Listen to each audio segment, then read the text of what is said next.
দর্শক, আপনারা দেখছেন পাবলিক বাংলার। আমি ঠিক এই মুহূর্তে রয়েছে ভাঙড় বিধানসভা ঘটকপুকুর চৌরাস্তার মোড়ে। হ্যাঁ, আপনারা জানেন যে কেন্দ্রীয় সরকার যে ওয়াকাফ বিল পাস করেছে একদম সম্পূর্ণ মুসলিম বিরোধী।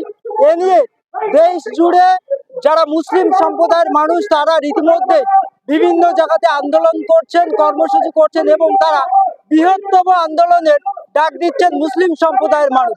হ্যাঁ, আর ইতিমধ্যে ঘটকপুকুর চৌরাস্তার মোড়ে একেবারে এক বিশাল প্রতিবাদ সভা ডাক দিয়েছেন কলকাতা হাইকোর্টের আইনজীবীর উপস্থিত থাকবেন এবং পার্সোনাল মুসলিম ল বোর্ডের তারা একাধিক একেবারে সমর্থকরা এবং নেতা কর্মীরা তার উপস্থিত থাকবেন। যে তাদের এই স্টেজ থেকে একটাই স্লোগান তুলেছে যে তাহলে দিল্লির পার্লামেন্ট কি করছে। বিধানসভা নির্বাচনের আগে মুসলিম সম্প্রদায়ের মানুষ তারা বিপদের মুখে পড়েছে, কিন্তু এখনো পর্যন্ত যেটা দেখা যাচ্ছে যে পার্লামেন্টে যখন ওয়াকফ সংশোধনী বিল পাস হয় তখন এখনো পর্যন্ত কিন্তু কিছু তৃণমূল কংগ্রেসের এমপিরা তারা এর কোনো বিরোধিতা করেনি।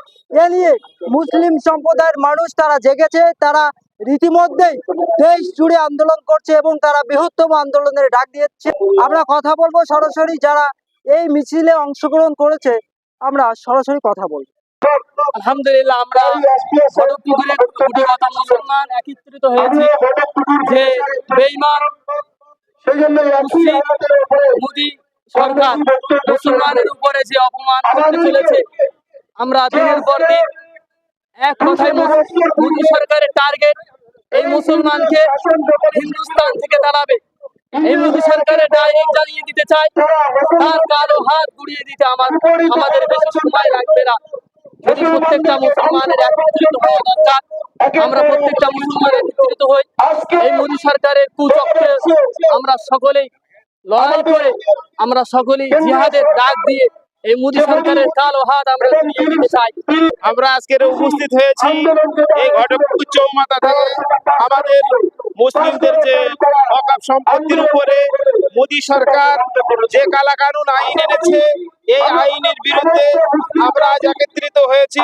যদি এই আইন বাতিল না করে পরবর্তীতে এর থেকে বৃহত্তম আন্দোলনে আমরা নামবো। যতদিন না পর্যন্ত এই কালা কানুন আইন বাতিল করছে ততদিন আমরা রাস্তায় থাকবো ইনশাআল্লাহ। আমাদের জান দিয়ে হলেও আমরা আমাদের এই ওয়াকফ সম্পত্তিকে রক্ষা করতে চাই।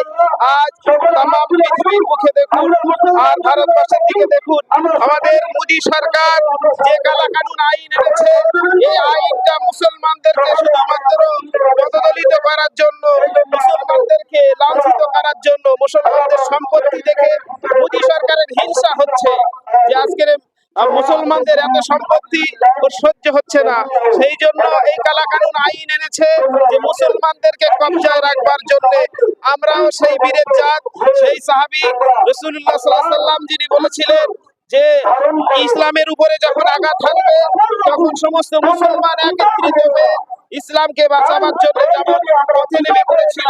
আল্লাহ রাসূল যেমন যখন ডাক দিয়েছিলেন সাহাবায়ে কেরামদেরকে, তারা যেমন তাদের বিবি বাল বাচ্চা ছেড়ে শহীদ হওয়ার জন্য ময়দানে চলে এসেছিলেন।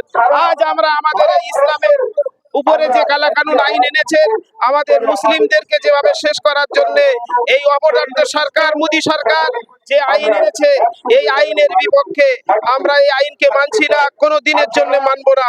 যতদিন পর্যন্ত এই আইন না প্রত্যাহার করবে আমরা ততদিন পর্যন্ত রাস্তায় থাকবো। আমরা সব ছেড়ে দিতে পারি কিন্তু আমাদের ঈমানকে আমরা বিক্রি করতে পারি না।